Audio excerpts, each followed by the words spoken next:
Muito bem, irmãos, nós estamos aqui para mais uma vez estudarmos a nossa revista que traz como tema o ser, humanidade redimida, o povo que Cristo resgatou para si. A nossa lição de número 11, nos resta apenas um ponto dela e nós vamos estar estudando como que aconteceu essa redenção, o que isso significa para nós como cristãos e quais as implicações que isso vão ter na nossa vida como seguidores de Jesus. Para isso, nós precisamos voltar um pouco no que a palavra de Deus diz lá no início de tudo, no livro de Gênesis, como foi que Deus criou a terra, criou o homem, tudo aquilo que veio depois e a sequência dos fatos que foram se dando até então que Cristo aparece na história e faz o seu trabalho na cruz e dá início àquilo que nós chamamos de igreja, naquilo que nós convivemos hoje, na igreja. Então nós precisamos entender o que significa esse resgate, o que é ser esse povo que Cristo resgatou para si, do que fomos resgatados, o que acontecia e o que isso implica nas nossas vidas. Em primeiro lugar, nós precisamos entender a criação do mundo. Como foi que Deus criou o mundo? No capítulo 1 e 2 de Gênesis, ele nos traz essa informação de que Deus lá no início, ele criou todas as coisas e criou com perfeição. E no final de cada verso, no capítulo 1, o escritor vai dizer que Deus viu que tudo isso era bom. Então tudo que Deus criou é bom. Tudo em si, toda a criação de Deus é boa. Então Deus criou o mundo e tudo aquilo que nós podemos ver, aquilo que os nossos olhos podem contemplar, aquilo que é visível foi criado pelo aquilo que é invisível. A criação do homem, Gênesis 1, 26 e também 2, 7, vai mostrar como que Deus criou o homem à sua imagem e semelhança.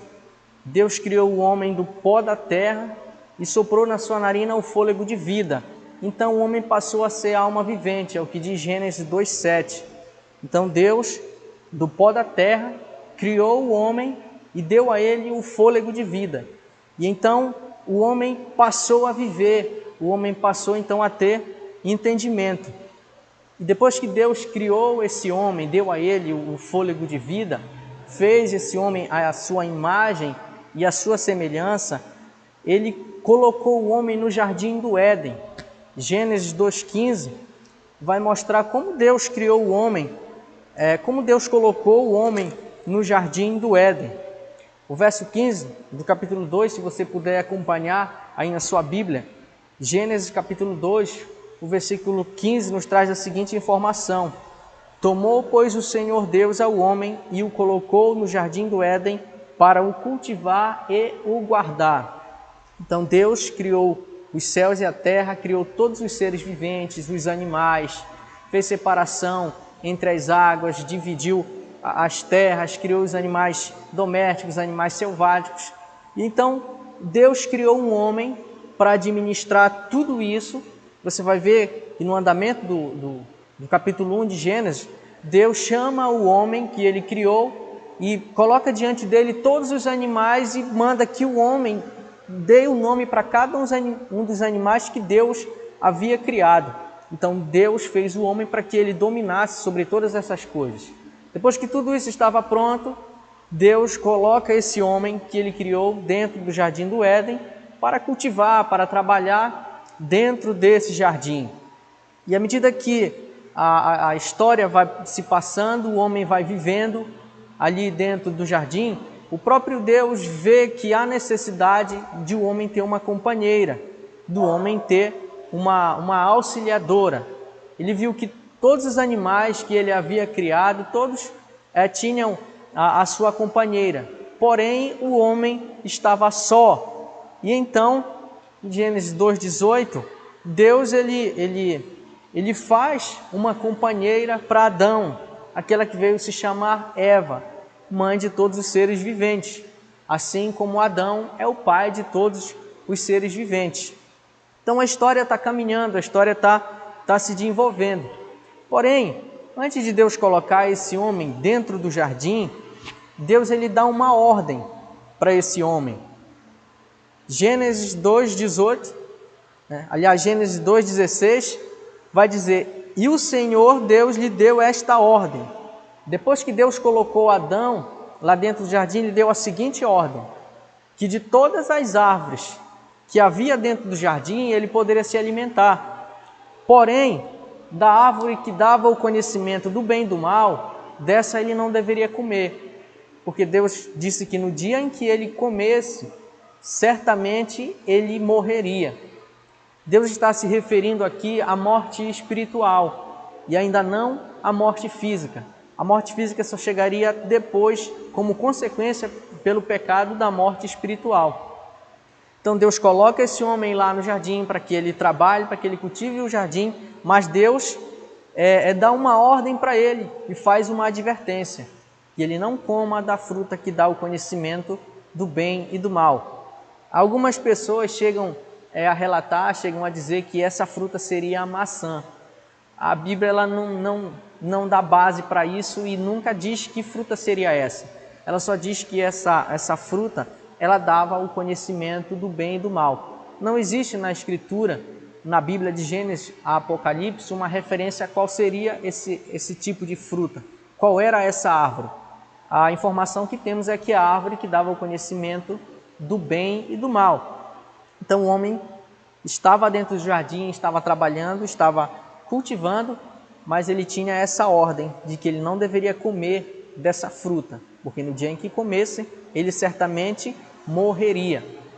E aí então Deus viu que Adão estava só e resolveu fazer para ele uma auxiliadora, uma companheira, para que pudesse estar junto com Adão em todos os desafios que a vida trouxesse pela frente para eles.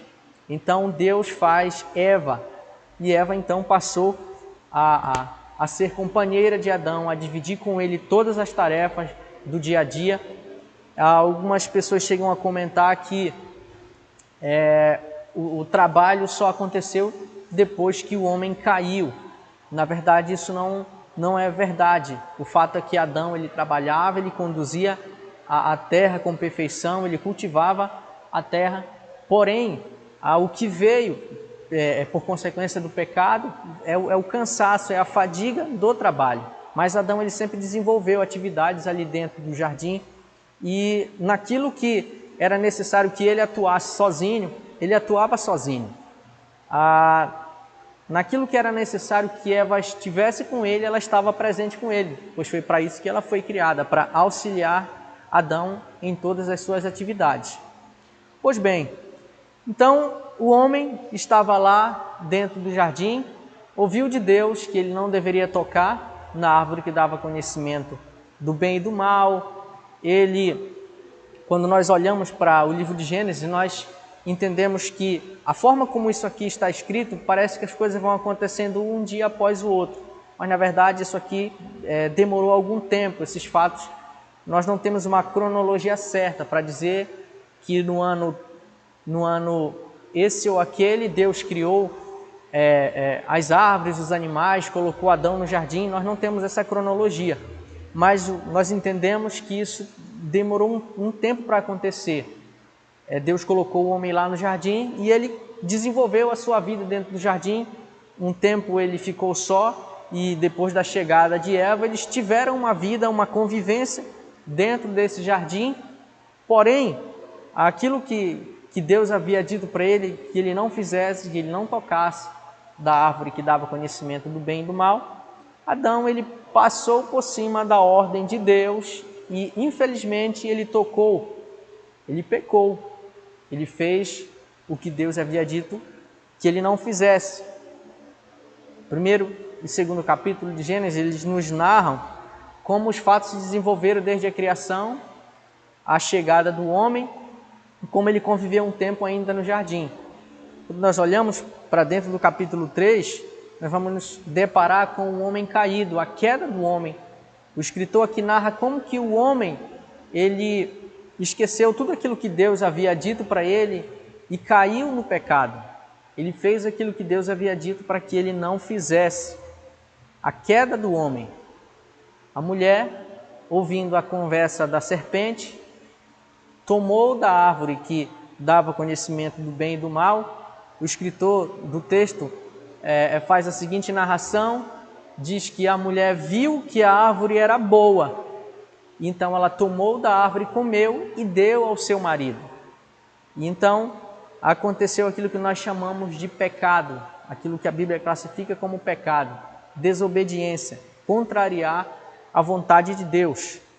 E a queda do homem, essa tomada de posição, essa tomada de decisão do homem em ignorar aquilo que Deus havia dito para ele, trouxe consequências devastadoras em todas as áreas da vida do homem. A partir daquele dia, nada mais era igual como era antes. O homem, ele tinha comunhão com Deus. O texto diz que na viração do dia, Deus ia lá no jardim para ter comunhão com o homem. Porém, os efeitos devastadores do pecado, um deles, ou aliás, o primeiro deles, foi esse rompimento da comunhão entre Deus e o homem. A primeira consequência que o homem sofreu, o primeiro baque por conta do pecado, foi a separação de Deus. Gênesis 3:23 diz o seguinte: o Senhor Deus, por isso, o lançou fora do Éden, a fim de lavrar a terra de que fora tomado. E expulso o homem, colocou querubins ao oriente do jardim do Éden e ao refugir de uma espada que se envolvia para guardar o caminho da árvore da vida.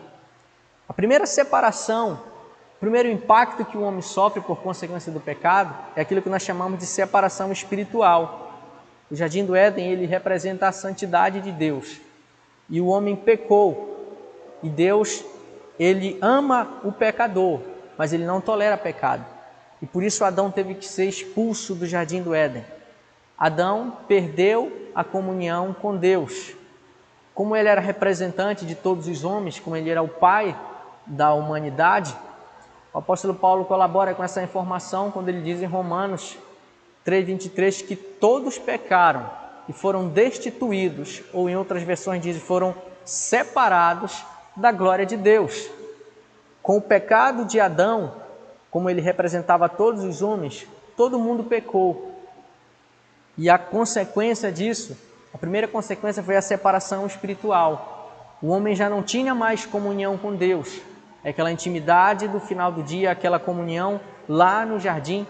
O homem sentiu esse primeiro impacto porque ele foi expulso do jardim do Éden. E essas consequências, elas vão como uma bola de neve. A primeira delas, ela vai fazer toda a diferença em todas as outras consequências que vieram por conta do pecado. E a falta de comunhão com Deus do ser humano, ela vai como uma bola de neve só trazendo as outras consequências. Eu queria que você acompanhasse comigo aí, na sua Bíblia, à medida que a gente vai desenvolvendo aqui cada uma dessas consequências, para que nós possamos entender de fato a redenção, que Deus em Cristo Jesus, pelo o sangue de Cristo derramado na cruz, fez em nosso favor e o que isso implica nas nossas vidas. Então, com a separação espiritual, o primeiro rompimento feito, em segundo lugar, veio a separação entre o homem e o homem, né? A relação social foi abalada. A primeira instituição que houve esse abalo foi o casamento. A primeira instituição humana que sofreu esse abalo da falta de comunhão com Deus foi o casamento. Veja o que o escritor nos traz de informação aí no capítulo 3 de Gênesis, verso 16, a parte B. Primeiro Deus, ele está falando na parte A do versículo com Eva, ele está se dirigindo a Eva. E ele diz: e a mulher disse: multiplicarei sobremodo os sofrimentos da tua gravidez, e em meio a dores dará à luz filhos. E aí a parte B do versículo ele vai dizer: e teu desejo será para o teu marido, e ele te governará. Há duas linhas de pensamentos aqui no que se diz respeito a esse entendimento, do que é que Deus está dizendo aqui para a mulher, quando ele diz: o teu desejo será para o teu marido, e ele te governará. primeira linha de pensamento vai dizer que esse desejo será para o teu marido, é o desejo sexual da mulher, que seria somente para o seu marido. Uma segunda linha de pensamento diz que o teu desejo será para o teu marido, e implica em dizer que a partir daquele momento as decisões, as opiniões uns dos outros, do homem e da mulher, elas seriam diferentes. E aí ele ainda acrescenta: e ele te governará. No mundo que nós vivemos hoje, no mundo onde o feminismo ele toma conta de praticamente aí 100% das mulheres, exceto aquelas que entendem de fato a palavra de Deus, aquelas que entendem o que é ser submissa a um marido. O feminismo hoje ele tem pregado que a mulher ela não deve se submeter ao marido, que a mulher ela não foi criada só para estar na cozinha ou desenvolvendo qualquer atividade doméstica dentro da sua casa. O movimento feminista ele prega isso, ele ensina, ele traz essa mentalidade, ele forma essa mentalidade nas mulheres de hoje.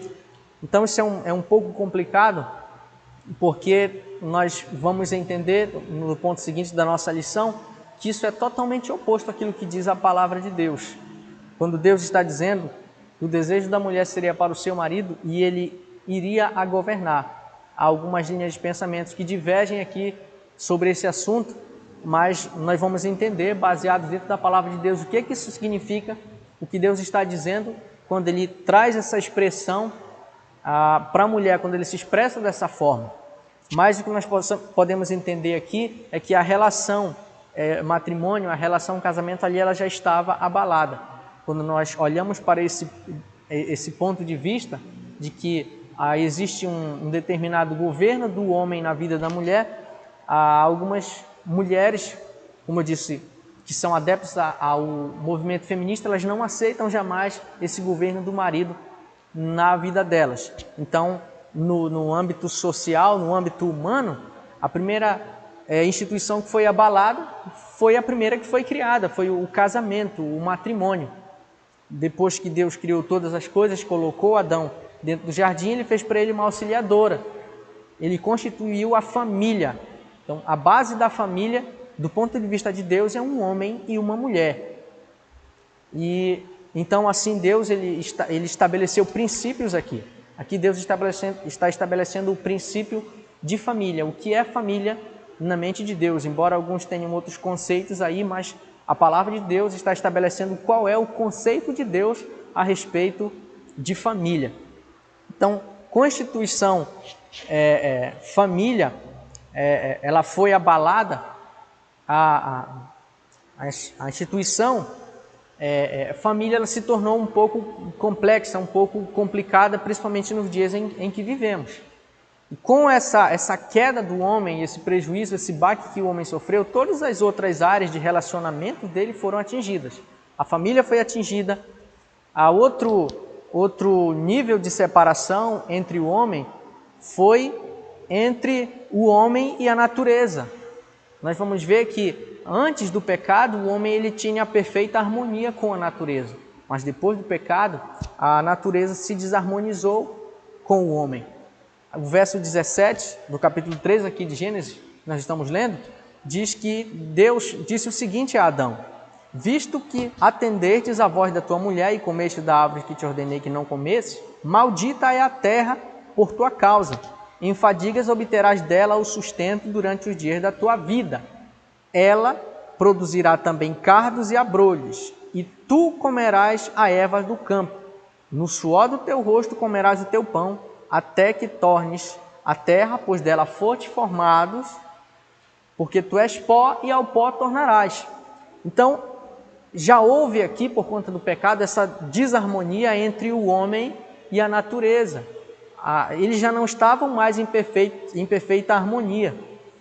O texto diz que a partir de então, a partir daquela atitude que Adão tomou, a terra ia produzir para ele cardos e abrolhos, espinhos, que iam trazer então prejuízos para o corpo físico do homem.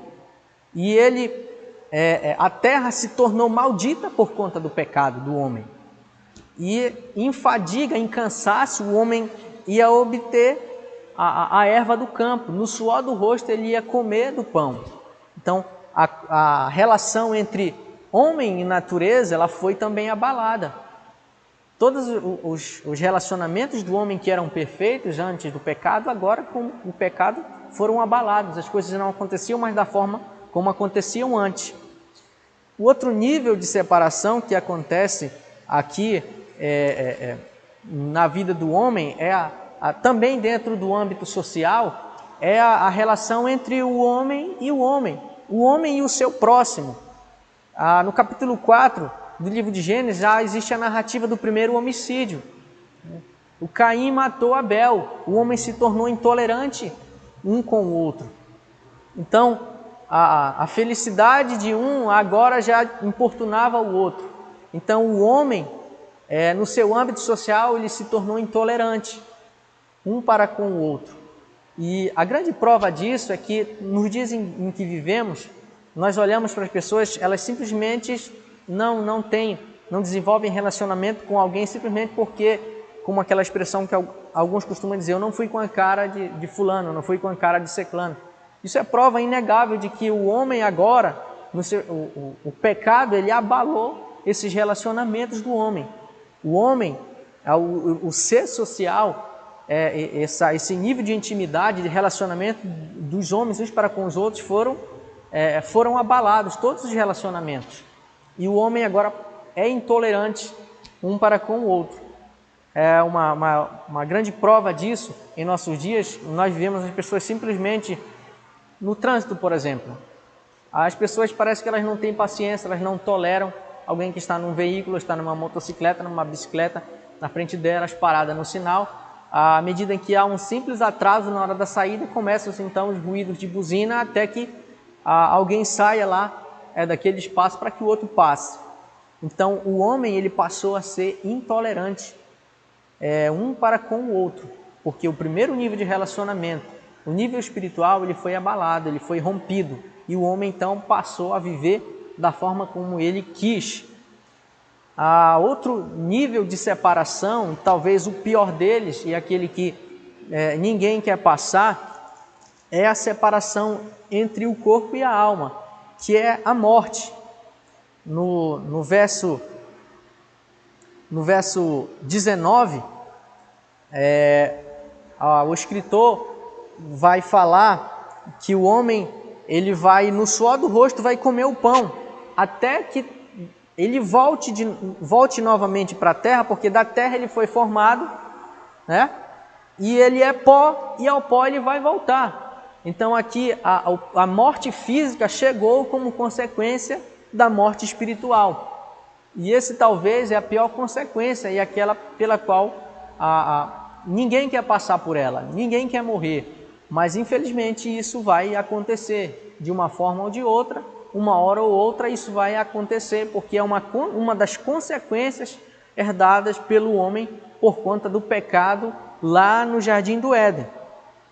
Então, quando nós olhamos para esse retrato do homem, o homem caído, é que nós então vamos entender o que significa a redenção, o que significa redimir, qual foi a nossa parte, a parte de Deus em tudo isso, o papel de Cristo, o papel do Espírito Santo dentro do processo de redenção, de redimir o seu povo, redimir a sua igreja e o que isso implica nos nossos dias. Então, o homem caído, o homem separado de Deus, o homem com problema com a natureza, o homem com problema no seu relacionamento entre os seus semelhantes, e como consequência da morte espiritual veio a morte física. E à medida que a gente vai acompanhando o livro de Gênesis, você vai ver que no capítulo 6 do livro de Gênesis, o escritor traz a corrupção do gênero humano. Então, o pecado ele generalizou de uma tal forma que não havia mais controle. As coisas foram desandando, o homem foi assimilando novas culturas, ele foi se engajando com atitudes bem diferentes daquelas que Deus propôs para que ele pudesse andar, para que ele pudesse praticar. Então, o homem se corrompeu e havia necessidade que o homem fosse resgatado. do pecado, dessa situação miserável em que ele se encontrava agora. Mas Deus é misericordioso, Deus é bom. A misericórdia do Senhor, elas se renovam a cada manhã, como diz o livro de Lamentações.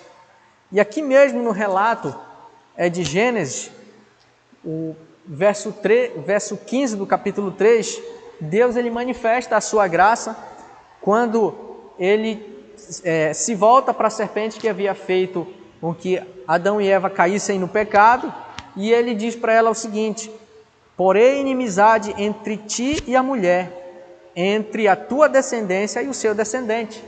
Este te ferirá a cabeça e tu lhe ferirás o calcanhar. Então Deus aqui está anunciando a Cristo. Quando ele diz que este te ferirá a cabeça, significa que Cristo, com a autoridade de ter vivido uma vida sem pecado, morreu na cruz e ao terceiro dia ressuscitou, ele ia pisar na cabeça da serpente, porque somente ele tem a autoridade para fazer isso. Eu já vi movimentos que dizem que todo cristão deve pisar na cabeça da serpente. A minha Bíblia diz que somente um é digno de fazer isso, Jesus Cristo. E aqui Deus ele está anunciando o resgate para o homem. Deus está anunciando um segundo Adão, porque o primeiro Adão fracassou. Ele foi criado à imagem e semelhança de Deus, mas ele desprezou aquilo que Deus havia proposto para que ele vivesse, e ele viveu de forma desordenada. E a graça de Deus se manifestou. E ele está dizendo aqui no texto que Cristo iria pisar na cabeça da serpente e ela iria lhe ferir o calcanhar, referindo-se assim ao sofrimento que Cristo teria que passar. Mas ao terceiro dia, ele haveria de ressuscitar com todo o poder em glória. E à medida que Cristo fez a sua obra, ele ressuscita ao terceiro dia e ele faz aquilo que nós chamamos de processo de redenção, porque o homem se fazia necessário que houvesse essa redenção, que o homem fosse redimido. E após que ele fez o seu trabalho na cruz, ele convoca então os seus discípulos, os seus seguidores que haviam estado com ele antes da sua morte, para que eles pudessem então ir a todas as nações e ensinar aquelas nações tudo aquilo que Jesus havia ensinado a eles. Eles deveriam batizar essas nações em nome do Pai, do Filho e do Espírito Santo. Isso nos leva a entender o que de fato o autor da lição quer expressar aqui, quer nos ensinar, quando ele fala desse assunto ser humanidade redimida, o povo que Cristo resgatou. Então se fazia necessário que o homem fosse resgatado do pecado. A palavra redimir significa resgatar, significa pagar um preço para que alguém seja liberto. E foi isso que Cristo fez. Ele pagou um preço, e um preço muito alto, para que nós pudéssemos ser libertos da escravidão do pecado. Porque uma vez que o primeiro Adão fracassou, o homem ele era escravo do pecado. Ele não conseguia se libertar-se da escravidão do pecado. Mas quando Cristo o redimiu, quando Cristo pagou o preço que eu e você deveríamos pagar, nós fomos libertos. Mas nós fomos libertos não somente para ser salvos, para ser libertos, mas isso implica que agora nós pertencemos àquilo que nós chamamos de igreja. E a igreja tem uma tarefa de pregar o Evangelho, de fazer discípulos e fazer com que essas pessoas entendam aquilo que nós acabamos de ver, que o homem caído no pecado, sem Deus, ele está perdido e todos os seus relacionamentos secundários estão totalmente destruídos por conta de que o relacionamento primário, o relacionamento espiritual com Deus, está em ruínas.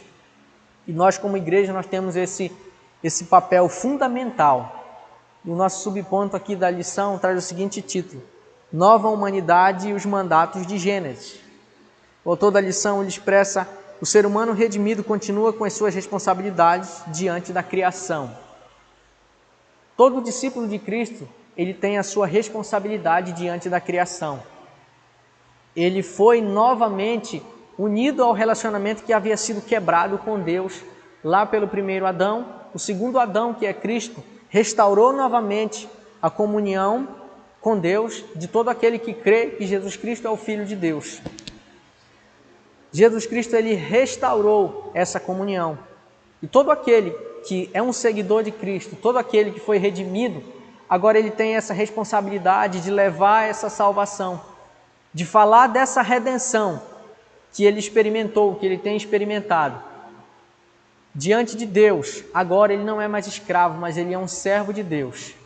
E todos os níveis de relacionamento que foram destruídos por conta das consequências do pecado, o seguidor de Cristo, ele tem agora essa responsabilidade de levar o Evangelho, em primeiro lugar, de experimentar isso na vida dele, dentro do seu relacionamento familiar. É preciso que experimentemos essa redenção. Nós agora não somos mais escravos do pecado. Quando nós olhamos para a instituição família, aquilo que Deus estabeleceu como família, nós vamos ver que existe uma linha de pensamento hoje diferente no que diz respeito à família, o que é família.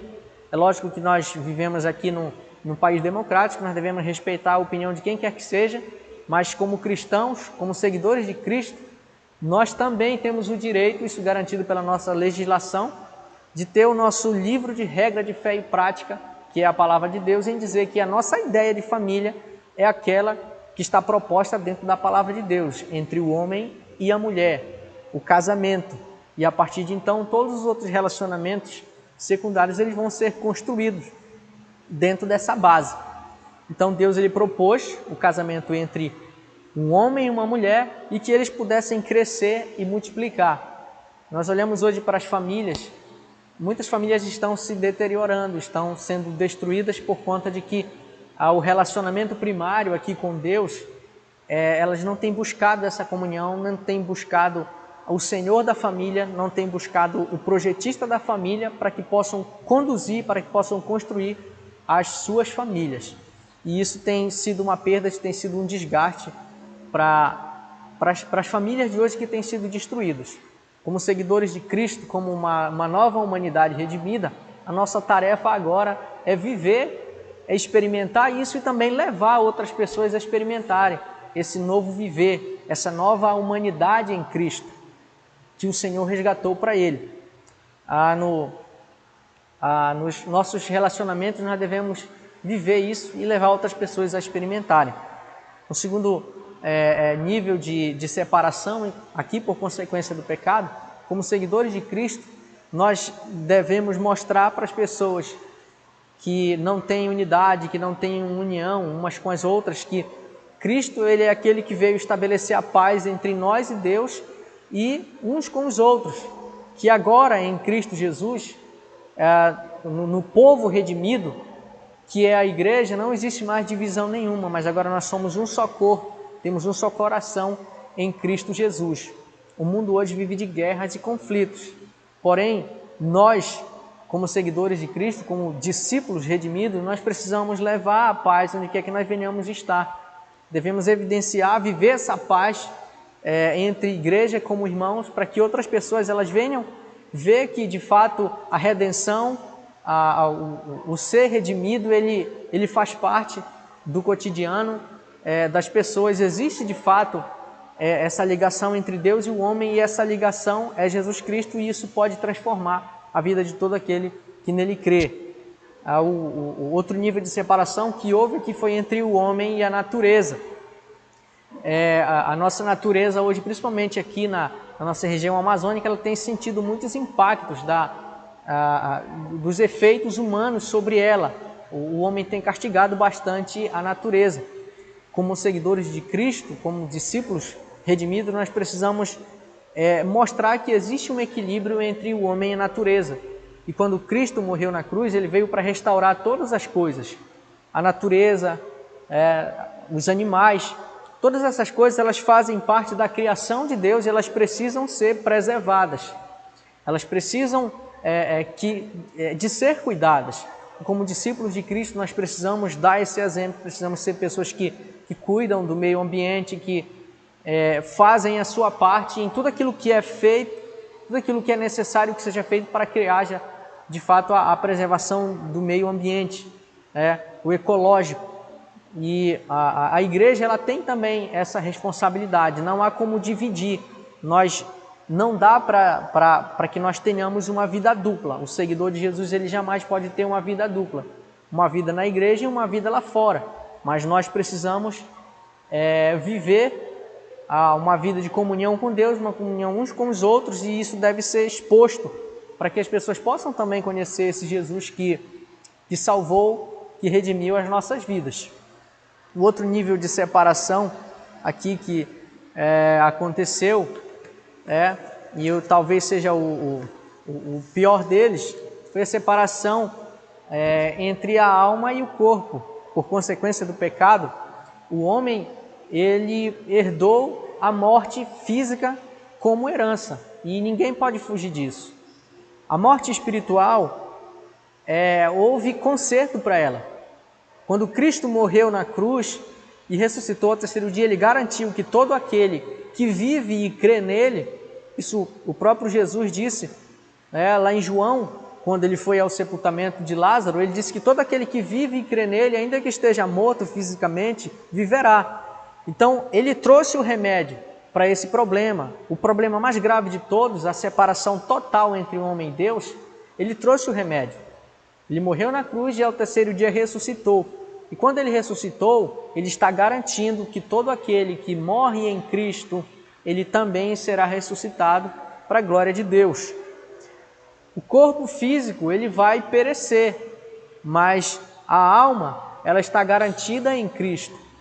E quando Cristo voltar, que ele vier arrebatar a sua igreja, ele volta novamente a unir o corpo e a alma, e então estaremos novamente completos e junto com Cristo naquilo que a Bíblia chama de paraíso.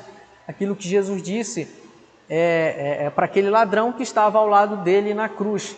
Entrando um pouco aqui no assunto de escatologia, a escatologia pessoal, Jesus ele disse àquele ladrão que creu nele: hoje mesmo estarás comigo no paraíso, corpo e alma. Então, a consequência, que talvez seja a pior delas, que ninguém quer passar por ela, que é a morte, para essa aí não há remédio. O homem herdou essa consequência e todos vão morrer. Aqueles que ficarem vivos, como diz o apóstolo Paulo, quando Cristo voltar, eles verão o arrebatamento da igreja. Mas os mortos, os que morreram em Cristo, ninguém vai ter como evitar a morte física. Vai ter um momento em que ela vai chegar, porque ela é uma consequência pelo pecado.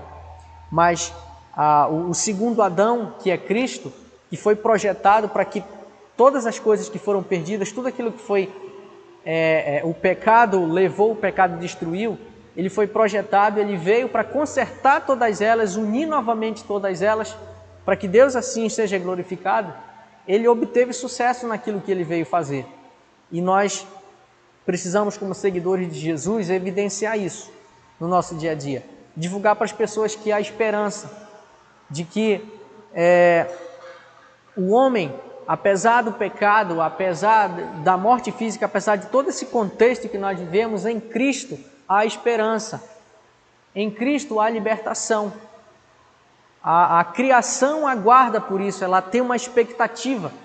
E nós, como seguidores de Jesus, nós devemos viver essa expectativa de que vai chegar um momento em que todo o sofrimento, toda a dor, toda a mazela causada pelo pecado, pela consequência do pecado, isso vai cessar. Porque nós estaremos em um novo céu, em uma nova terra com o nosso Deus. E como seguidores de Jesus é isso que nós precisamos divulgar, é isso que nós precisamos levar as pessoas a acreditarem, levar as pessoas a crerem que de fato existe essa esperança. Nós devemos viver com essa esperança palpitante dentro do nosso coração. Nós devemos viver, como disse o apóstolo Paulo, com os nossos olhos voltados para o céu, de onde nós aguardamos o Salvador. O pecado ele trouxe consequências catastróficas para a vida do homem. E isso nós acompanhamos, nós estamos enxergando todos os dias essas consequências acontecerem. Mas nós, como seguidores do Senhor, devemos viver, devemos experimentar e devemos também divulgar essa esperança que há em Cristo Jesus. Que todos os relacionamentos que foram perdidos a partir da comunhão que foi perdida com Deus, eles são restaurados em Cristo Jesus. E que nós possamos, de fato, vivenciar isso, que as pessoas possam ver em nós essa expectativa, uma perspectiva de esperança no meio da desesperança. você possa viver e levar outras pessoas também a viverem isso no seu dia a dia. Até a próxima.